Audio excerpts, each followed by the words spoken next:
The birthday cake sits on our dining room table like a bomb waiting to detonate. 5 perfect candles, their flames dancing in the August heat, while my daughter Hope bounces on her tiptoes beside me, pure joy radiating from her face. I should have known better. Should have seen it coming in Nancy's razor-sharp smile when she insisted on handling the cake herself. Make a wish, sweetheart, I say, squeezing Hope's shoulders. My baby girl, my reason for everything, takes a deep breath that puffs out her cheeks. That's when Nancy's perfectly manicured finger traces the cake's inscription. Happy birthday to Mommy's little mistake. She reads aloud, her voice dripping with false innocence. Oh dear, there must have been a mix-up at the bakery. The room goes silent. I feel the blood drain from my face as Hope's tiny body stiffens under my hands. My mother Margaret's theatrical gasp doesn't quite hide her smirk. The family gathering suddenly feels like a nest of vipers, all eyes fixed on us, waiting for the venom to take effect. Mommy? Hope's voice quivers. What does that mean? I want to scream. Want to grab that cake and smash it into Nancy's perfectly made-up face. Instead, I hear myself say with forced lightness, "It's just a silly mistake, baby. Let's scrape off the frosting and—" But it's true, isn't it, Sadie? Nancy cuts in. That's what you told Mom when you got knocked up. It was a mistake. Remember? The memory hits like a physical blow. Me at 27, terrified and alone, confiding in my family only to have those vulnerable words twisted into weapons 5 years later. I see Raphael, my only real friend here, step forward with anger in his eyes, but I shake my head slightly. Not now. Not in front of Hope. Time for presents, I announce too brightly, steering Hope away from the cake. My daughter's shoulders are slumped now, her earlier excitement deflated. I catch Erin's sympathetic glance from across the room, but she quickly looks away. No one in this family has ever had the courage to stand up to Nancy or my mother. The present opening is a blur. I'm operating on autopilot, making appropriate noises as Hope unwraps each gift. Nancy outdid herself there too. A doctor's kit with a note saying, "Since your mom couldn't afford medical school." A children's etiquette book to help you overcome your circumstances. Each one a carefully crafted barb wrapped in bright paper and bows. Quite thoughtful of you, Nancy, my mother says, patting her favorite daughter's hand. Someone needs to think about that child's future. I feel something snap inside me. Not the usual hurt that makes me shrink and accept. This is different. Harder. Colder. I watch Hope struggling to maintain her smile. This beautiful, brilliant child they're trying to diminish. And something crystallizes in my chest. Hope, sweetie, I say, my voice steady now. Why don't you show Cousin Erin your new toys upstairs? Once they're gone, I turn to Nancy. My sister's smile falters slightly at whatever she sees in my expression. You must be so proud, I say softly. Planning all this just to hurt a 5-year-old child. Oh, please, Nancy scoffs, but there's a flicker of uncertainty in her eyes. It was just a joke. You've always been too sensitive. Sadie, my mother warns, don't make a scene. I laugh then, a sound that startles even me. A scene? You mean like deliberately humiliating my daughter at her own birthday party?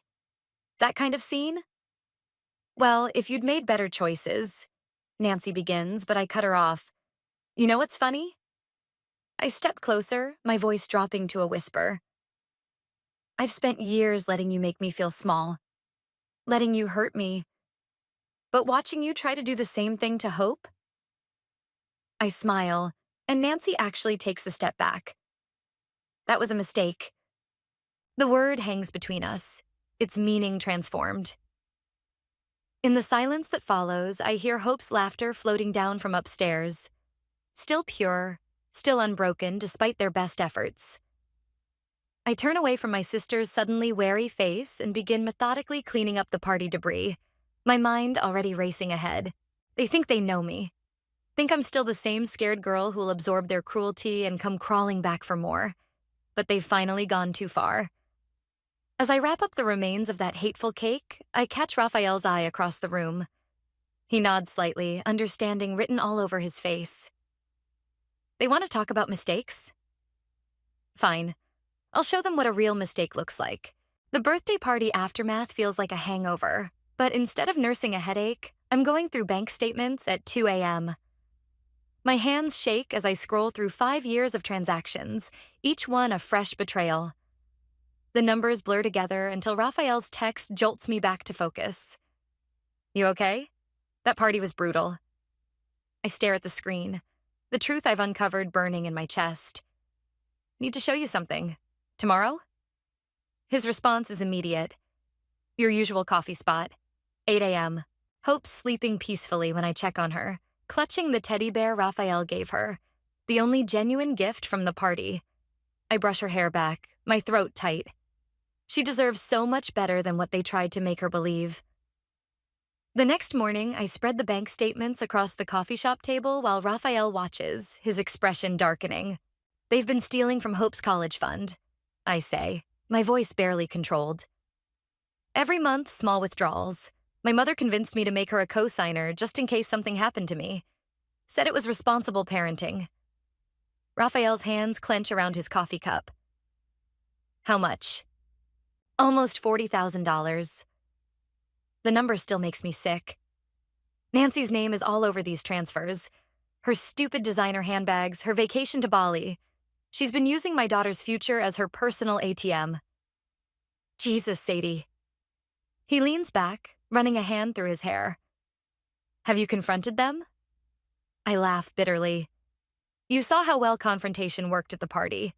Besides, my mother's got it all wrapped up in legal paperwork. She made sure of that. There has to be something. Oh, there is. I pull out my phone, showing him the email I found. Nancy's been embezzling from her company. Small amounts, just like with Hope's account.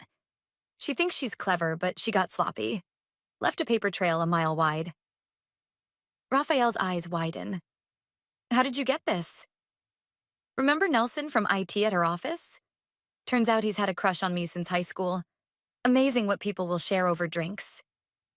Sadie. Raphael's voice carries a warning note. I know what you're thinking. But they crossed a line. That cake? That was just the final insult. They've been stealing my daughter's future right out from under me, laughing about it probably. My voice cracks. Every time Nancy showed up with some new luxury purchase, every time my mother lectured me about financial responsibility, they were using Hope's money. What are you planning? I meet his eyes steadily. Nothing they haven't earned. He's quiet for a long moment, studying me. Finally, he sighs. Just be careful. Don't do anything that could blow back on Hope. That's exactly why I have to do something. They're never going to stop unless... My phone buzzes with a text from Aaron. Need to talk. Important. I have to go, I say, gathering the papers. Thanks for listening. Sadie. Raphael catches my arm. Whatever you're thinking of doing, make sure it's really about protecting Hope, not just revenge. His words follow me to Erin's house, where my cousin paces her living room like a caged animal. I should have told you years ago, she blurts out as soon as I sit down. About Nancy and your mother, about what they've been doing. My heart pounds. What do you mean? It's not just Hope's account. Erin won't meet my eyes. They've done this before, to others in the family.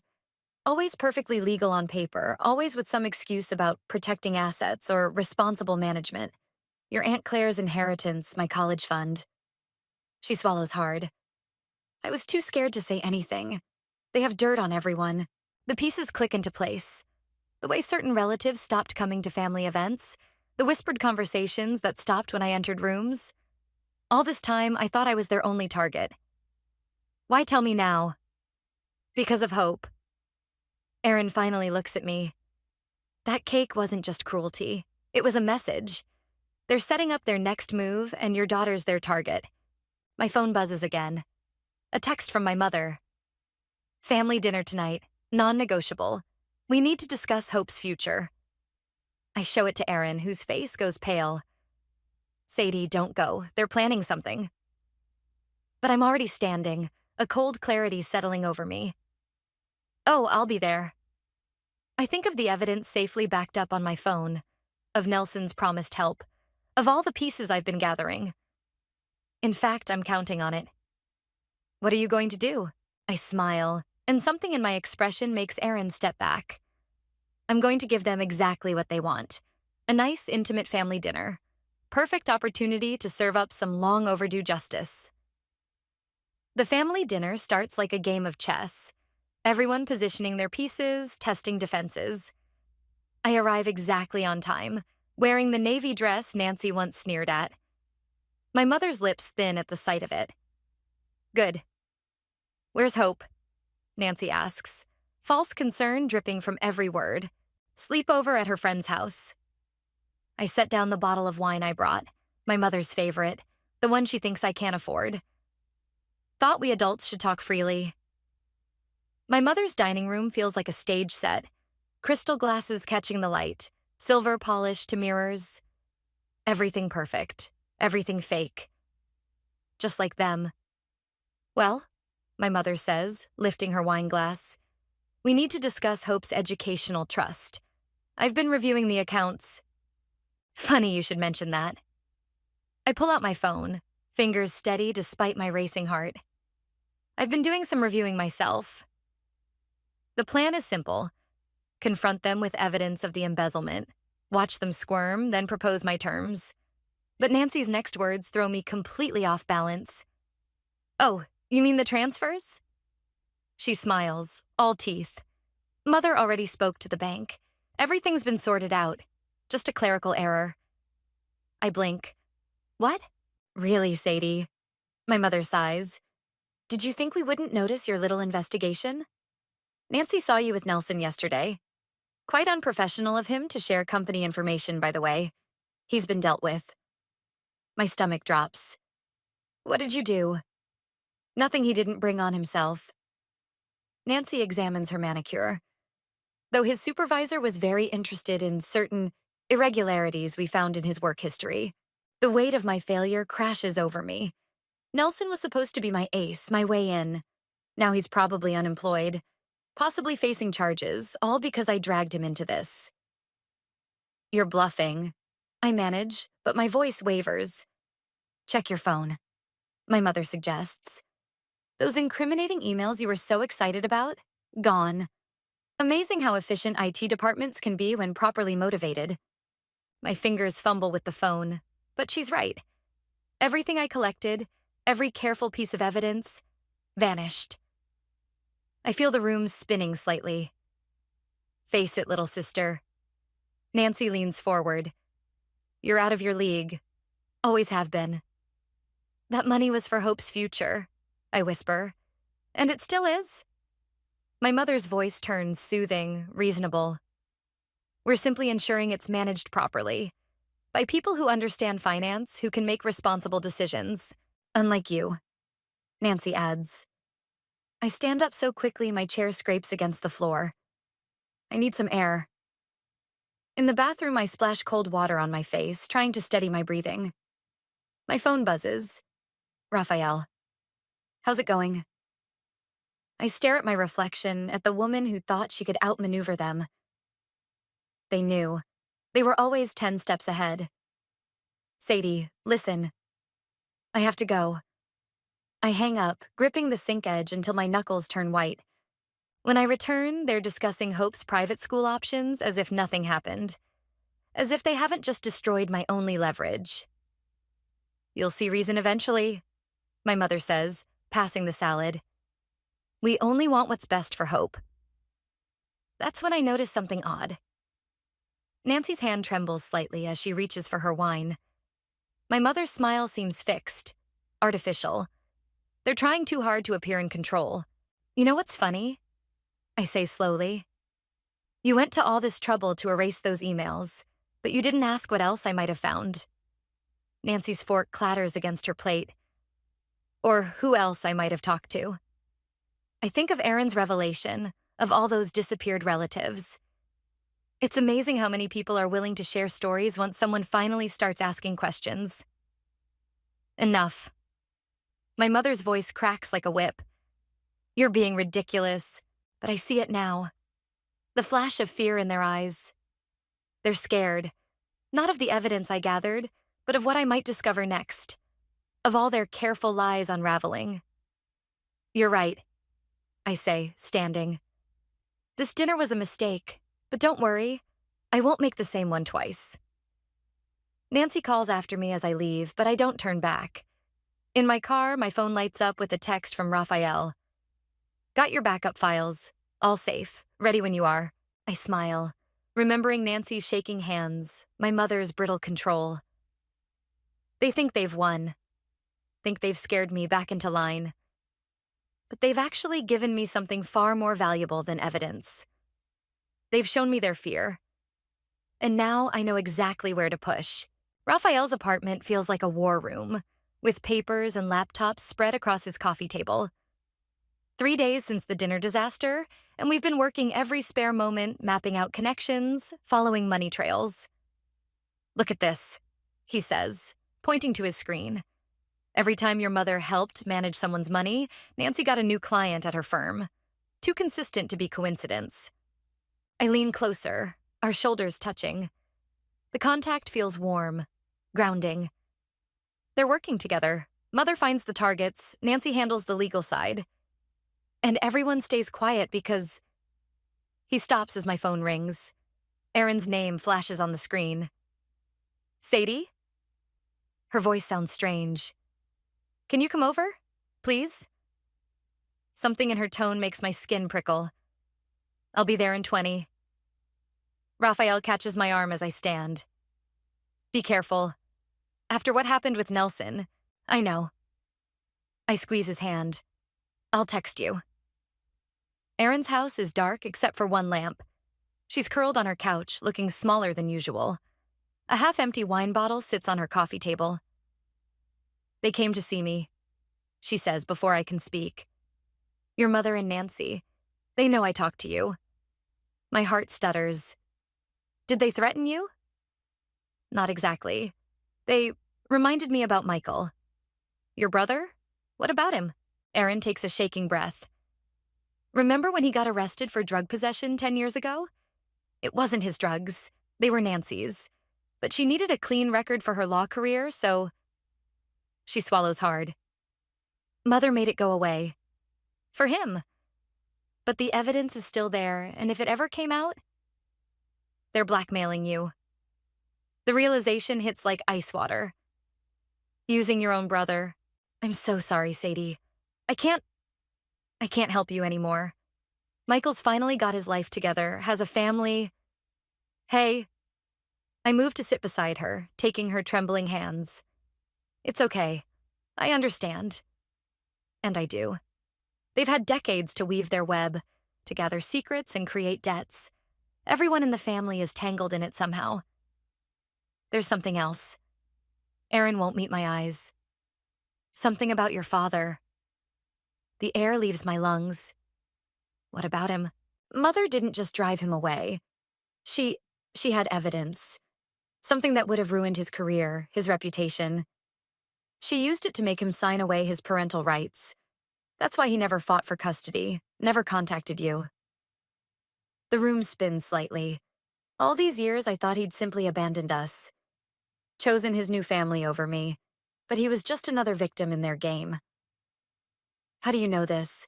I overheard them talking. They're worried you'll find out, start digging. That's why they're moving so fast with Hope's trust fund. They want control before you understand too much. My phone buzzes. Raphael sending a string of urgent messages, but I can barely focus on the screen. Thank you, I tell Erin. For telling me. For everything. What are you going to do? I stand, my mind already racing ahead. Nothing you need to worry about. The less you know, the better. Back in my car, I finally read Raphael's messages. He's found something big. Irregularities in my mother's charitable foundation, connections to offshore accounts.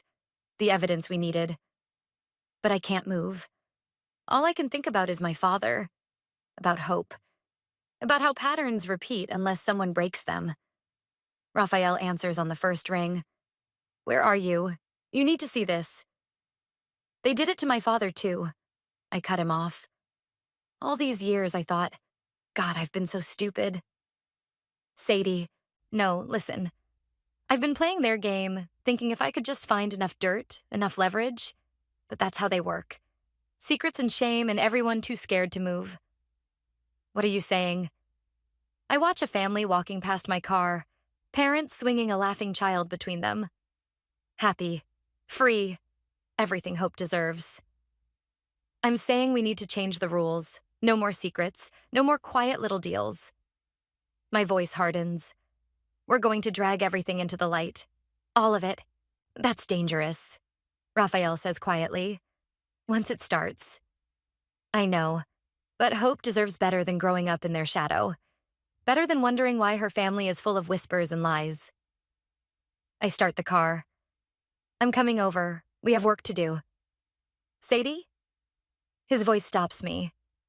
Whatever you decide, I'm with you. Something warm unfurls in my chest, pushing back the cold certainty of what's coming. They taught me that love means control, means secrets and fear. But maybe, just maybe, it can mean something else. I know, I say softly. That's why we're going to win. The fever hits Hope like a thunderbolt. One moment she's playing in the backyard, the next she's burning up in my arms as I race to the emergency room. My hands shake as I fill out admission forms, my mind spinning with the doctor's questions. Any family history of autoimmune disorders? I freeze. I don't know. My father's side? The doctor looks up from her clipboard. We should contact them. Some conditions are genetic. I can't. The words taste bitter. I don't have any contact information. She frowns but keeps writing. Hope whimpers on the hospital bed, her small hand clutching mine. The monitors beep steadily, each sound a reminder of how much I don't know about half of my daughter's medical history. My phone lights up. Mother calling. I silence it, but the texts start immediately. Heard Hope's in the hospital. We're coming. Nancy's bringing a specialist from her country club. Don't be difficult about this, Sadie. I want to throw the phone against the wall. Instead, I call Raphael. They're coming, I say when he answers. I can't deal with them right now. Not with Hope like this. I'm on my way. No questions, no hesitation. He arrives just as my mother sweeps in, Nancy close behind. They're both perfectly put together, as if they're attending a social event rather than visiting a sick child. Oh, darling. Mother moves toward Hope, but I step between them. Don't be ridiculous, Nancy snaps. We brought Dr. Harrison. He's the best pediatric specialist in the state. A distinguished-looking man hovers in the doorway, medical bag in hand. Hope's monitors beep faster. She has doctors, I say. She's being treated. By emergency room staff? Mother's voice drips concern. Surely you want what's best for her. Like you wanted what was best for my father? The words escape before I can stop them. Nancy goes still. Mother's face hardens. So, she says softly, Aaron told you. Get out. My voice shakes. All of you. Think carefully, Nancy warns. About Hope's future. About what's at stake. I am thinking about her future. I feel Raphael's steady presence behind me, lending me strength. That's why you need to leave. Now. Mother steps closer, her voice dropping to a whisper. You really want to do this? Risk everything? What happens when Hope asks why she can't go to the best schools? Why she can't have the opportunities other children have? What happens when she asks why her grandfather never contacted her? I counter. When she realizes her whole family is built on blackmail and lies? Hope stirs on the bed, her eyes fluttering open. Mommy? I'm at her side instantly, smoothing her hair back. Her skin feels cooler. The fever's breaking, the nurse says, checking the monitors. The antibiotics are working. Relief floods through me, followed by a clarity so sharp it takes my breath away. I turn back to my mother and sister. You know what I realized? You've never actually cared about Hope. Or me. Or anyone. It's all just control. Power. Making everyone dance to your tune. That's not... Nancy starts, but I cut her off. When Hope was burning up in my arms, my only thought was keeping her safe. But you? I laugh softly. You saw an opportunity, another chance to sink your hooks in. We're family, Mother says, as if that explains everything. No. I take Hope's hand, draw strength from her steady breathing. Family doesn't destroy people to keep them close. Family doesn't collect secrets like weapons. Raphael moves to stand beside me, his shoulder touching mine. A united front. Last chance, Nancy says. Think about what you're throwing away. I am. I meet her eyes steadily. I'm thinking about the kind of mother I want to be, the kind of life I want Hope to have. And it's not this. They leave finally, their threats hanging in the air like poison. Hope sleeps peacefully, the worst of the fever past. You okay? Raphael asks softly. No. I lean against him, letting out a shaky breath. But I will be. We need to move faster now. They'll try to take control of Hope's medical decisions next, claim I'm unstable. We've got enough evidence. We could... Not yet. I straighten up, my mind clearing. First, I need to find my father. Not just for Hope's medical history. For everything. They'll fight back harder than ever. Good. I look at Hope, at her innocent face free from the weight of family legacy. Let them fight. This time, I'm ready to burn it all down. Finding my father takes 3 days of intense searching and one unexpected phone call. When his number appears on my screen, my heart nearly stops. Sadie? His voice is exactly as I remember. Erin reached out to me. I gripped the phone tighter. Did she tell you why? Some of it. About Hope being sick. About your mother. He pauses. I should have fought harder. Should have found another way. I need to see you, I say. There's more happening. Things you should know. We arrange to meet at a quiet cafe across town. Raphael offers to come with me, but this is something I need to do alone. My father looks older than I expected. Gray threading his hair, lines around his eyes. But his smile, that's the same. He stands when he sees me, uncertain. You look just like your grandmother, he says softly. Mom's mom or yours? Mine. The one they wouldn't let you meet. We sit. The weight of lost years between us. I take out the folder I've prepared. Documents, bank statements, everything we've gathered. Before I show you this, I say, I need to know what they had on you. What made you walk away completely? He stares into his coffee. They found evidence that I'd falsified research data early in my career. One small study, but it would have destroyed everything I'd built. Your mother said if I gave up custody, stayed away, she'd keep it buried. And you believed her? I believed she'd use it. You don't know what she's capable of. Actually, I cut in. I do. That's why I'm here. I slide the folder across the table. He opens it, starts reading. His face grows paler with each page. My God, he whispers. The foundation, the trust funds. How long has this been going on? Decades. They've been... My phone buzzes. A text from Raphael. 911, Nancy just left your mother's house, heading your way. My father sees my expression change. What is it?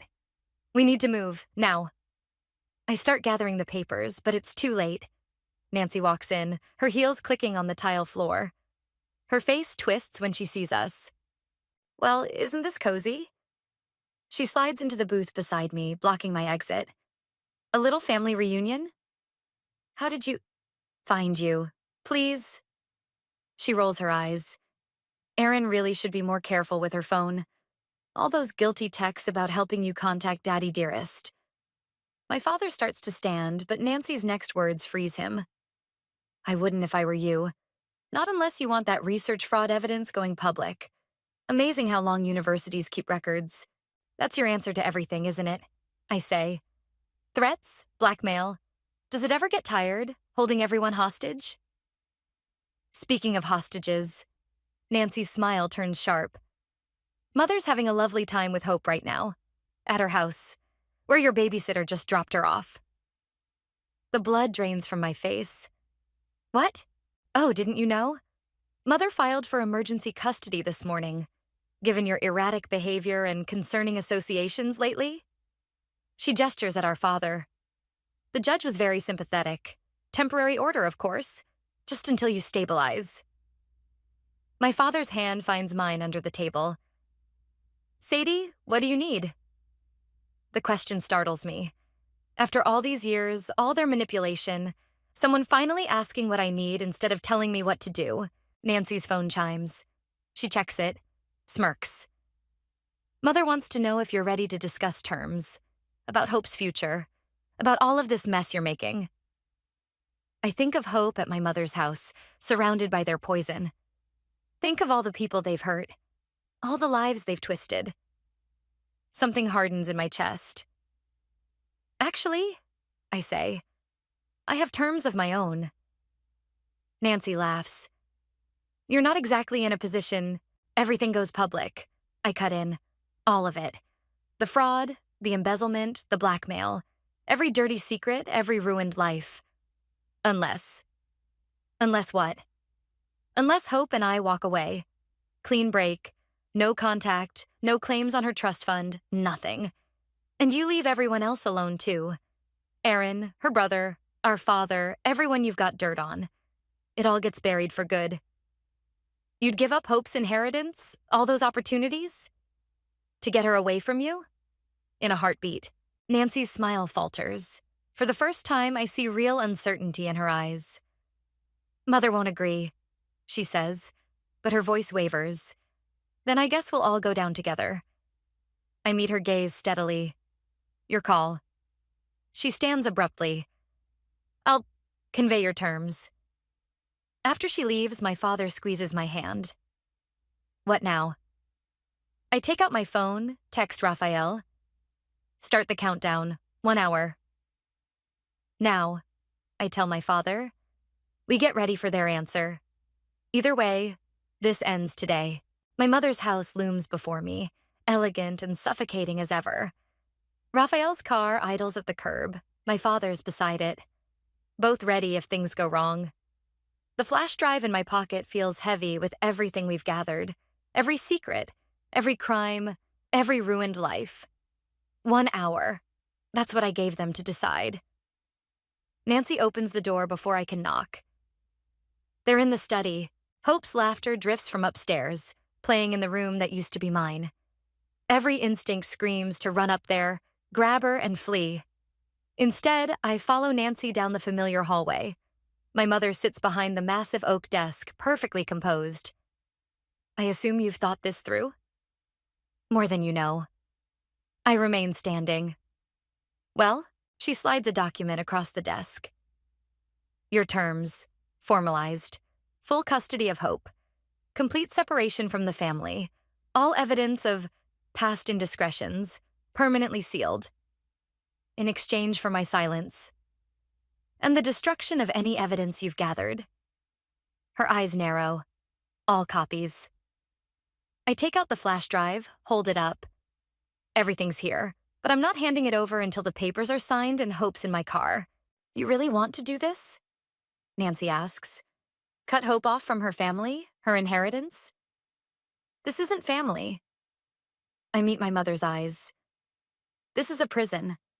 One you've spent decades building, keeping everyone in line with their own secrets. But Hope deserves better. We've only ever wanted control, I cut in. That's all you've ever wanted. The money, the secrets, they're just tools. Well, now I have tools of my own.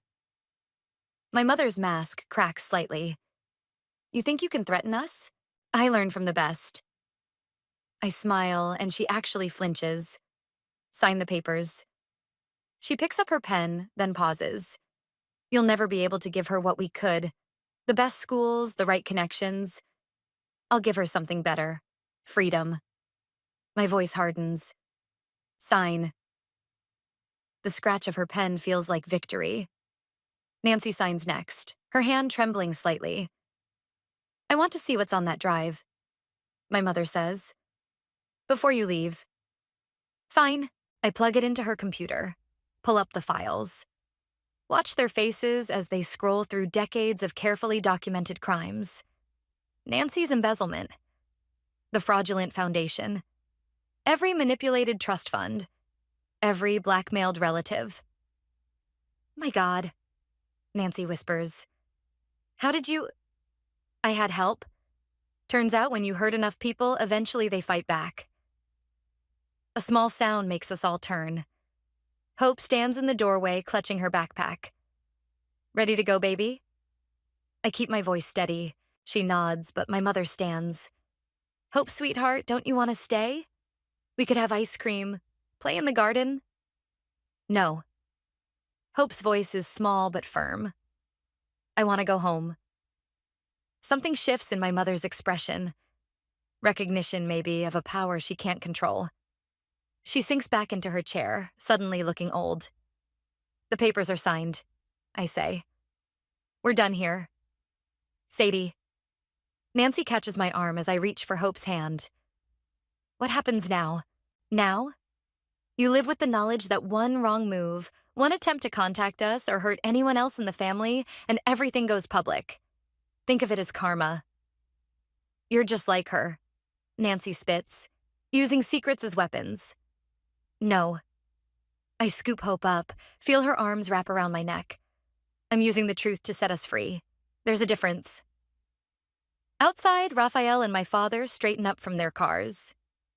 Everything okay? Raphael asks.